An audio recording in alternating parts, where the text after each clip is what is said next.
Shalom Aleichem à tous. On continue les cours de Shabbat sur la Melacha de Sochet, c'est-à-dire presser à Shabbat. Et à ce propos, on n'a pas le droit d'écraser de la glace ou de la neige pour obtenir l'eau qu'il y a dedans. Ceci est considéré comme pressé.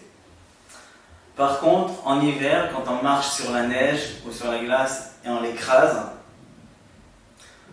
et peut-être, surtout dans les milieux où c'est un peu chaud, on va faire fondre la glace. Ceci n'est pas considéré comme une melacha de sochet.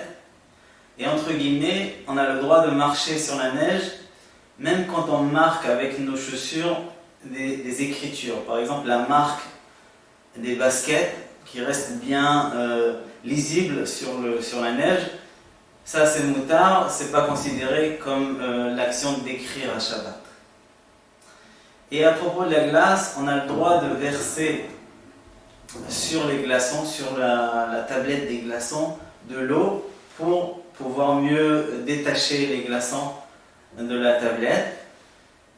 Et aussi, quand on a dans le coca ou dans un verre, on a des glaçons, on a le droit de remuer gentiment les glaçons pour faire plus vite fondre, pour avoir de l'eau.